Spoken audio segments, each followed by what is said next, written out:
Hey, I'm Alex Radcliffe from Board Game Co, and today I'm doing a rapid-fire review of Lying Pirates, as well as the expansion Cities of Greed. Rapid-fire reviews are a format on the channel where I attempt to give you a general overview of the game, as well as my thoughts and opinions, all in 10 minutes or less. Sometimes I make it, sometimes I don't. Today will be particularly challenging because we're covering a base game and an expansion. But with that said, also before we dive into it, this is a final retail product, and this is a prototype, so all rules and components on this subject to change, and I'll have a link to the GameFound campaign down below. With that said, the general idea of Lying Pirates is it takes the core game of Liar's Dice, which I will loosely explain to you, and then it adds on top of that a bit of a piratey racing game where players are going to be moving around the board in order to get from this start tile all the way back around to the end while battling each other along the way.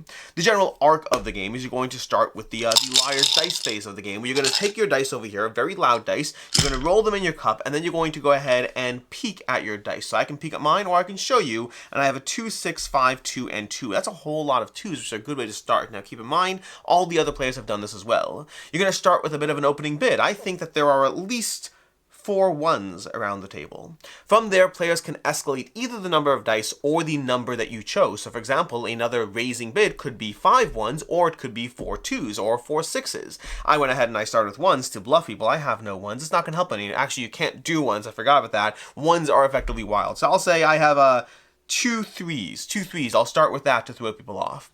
You're going to go round and around until there's eventually one winner and one loser. And that's a little more complicated to get into the details. I'm not going to heavily, but effectively either someone calls your bluff and you're right, in which case you're the winner, or the person who calls your bluff calls it and they're right, in which case they're the winner and you're the loser. But ultimately you're going to have a winner who gets some benefits, that's an additional crew dice giving them more information, and you're going to have a loser who unfortunately will not be able to participate in the moving forward as well as the next betting phase. Meanwhile, the other players are going to go ahead and move forward on this board, at which point they're going to go ahead and fight each other, as well as possibly having the winner activate the tile, which can sometimes be good, neutral, or bad. Well, neutral is more of a chaotic thing. Good, chaotic, or bad is usually what these tiles are. Now, I will say, this board over here is set up with these magnetic tiles. These tiles are a little magnetic, they clip right on very nicely, and there's a whole stack of more of these tiles, all giving you different locations, so there's a lot of variety to the gameplay experience.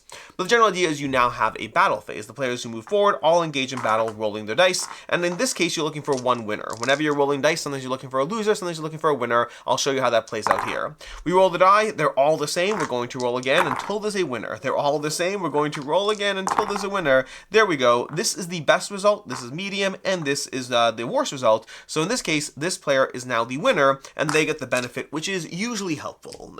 From there, along the way, I should note you have a whole lot of action cards, and you can get more action cards throughout the game as well, but these action cards, you have gold and silver action cards, and you can play one of each per round, and you can usually play the gold action cards during the sale phase if necessary for a variety of reasons. Sometimes you don't want to move forward to a bad location, sometimes you want to go ahead and pull someone else back, or use a grappling hook to move forward. There's all kinds of different action cards that'll give you different things you can do, and you can use one of each color per round. And if that's not enough for you along this whole race, when you're trying to go ahead and get all the way to the start over here, or to the end, I guess, there's additional things such as asymmetric captain abilities, and again, there's a bunch of coasters I'm not even using here, so a whole bunch of options for the various captain abilities, as well as a whole bunch of special dice. These various action dice, they'll be used in a variety of ways to move forward. I should have noted, when you move forward, you actually roll the sail dice to move forward. You don't just move forward one. Sometimes you move forward one, sometimes you move forward two. You have these other dice, which will often be referenced by various locations, and then you also have the special dice that players can get throughout the game, or in some cases start with, like this Patrick Crossbones, who starts with the cursed die,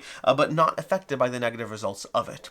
That's the basic idea of this game. It's a bit of a bluffing game with the dice over here in order to result in you being the one winner. You're going to be moving forward in this race. You're going to be activating abilities, any kinds of abilities. All these locations have an ability, and yes, there is a handy dandy guide, if I can grab it over here. They'll give you all the various codes for what the abilities do. Anything from, let's say, stealing a crew member. This one's going to have you swapping a whole bunch of things around with other players. This one might have you gaining crew, might not have you gaining crew, depending how it plays out. There's going to be a whole lot of different abilities on these various tiles, and again, there's a whole smorgasbord of other ones over here.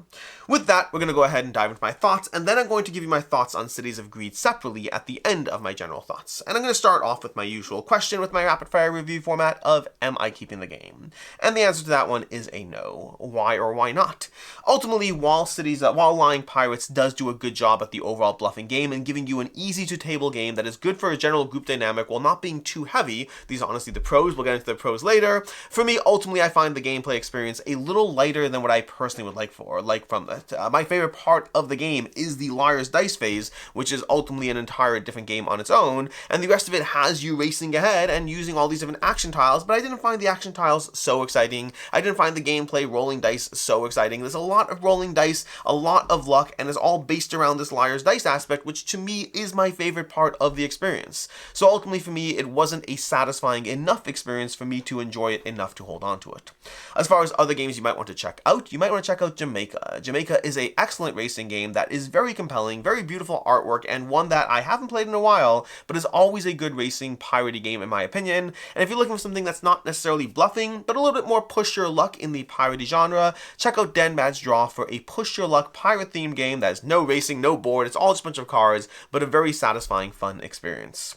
As far as counter opinion, why might this game be for you? Well, I think it has a strong degree of gateway familiarity. I think it has gateway appeal to it. I mean, it's the kind of game that you can pull out with friends, especially friends who aren't even necessarily into gaming, and then hook them in with the core premise of the Liar's Dice, which is always a fun little game as far as getting people into it, as far as, oh, what's going on, who's winning, what's going on here. But then it adds an extra layer on top of that as far as losing dice, gaining special dice, as well as all the various abilities around the board and shuffling up those abilities to kind of build a racing game. It gives Liar's Dice more purpose for those who are looking for that experience, and it does so with a ton of variety to the experience. So if you are looking for something that is very gateway friendly, I definitely think this kind of hits it out of the park by combining an established classic with more of a tabletop experience.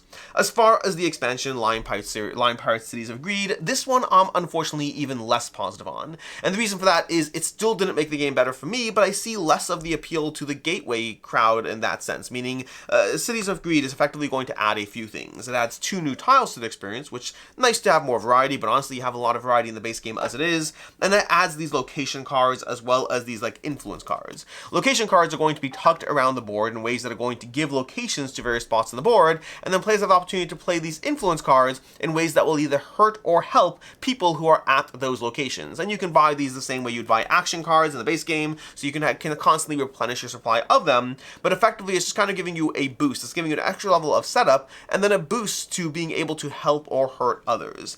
Now, it's not a bad thing. It does add a little bit to the experience. My biggest critique of it is it didn't necessarily make the game better, at least for me, and I don't see that. While I see the appeal of the baseline Pirates to someone who's looking for a gateway-friendly game, I see less of that appeal with Cities of Greed because it just adds more setup, more things, and I don't think it necessarily made the experience better. In theory, it gives it more variety, more things you can do, but I don't think you necessarily need that. So for Cities of Greed, I'm less positive on than the base game as far as who the target audience is for that. As far as overall rating, for me, I'm coming in at a 3 out of 5. Cities of Greed, or Lying Pirates, is not a bad game at all. It builds on Liar's Dice, and it does so in a way that is going to give you that bluffing aspect, that satisfying thing, but more purpose to it.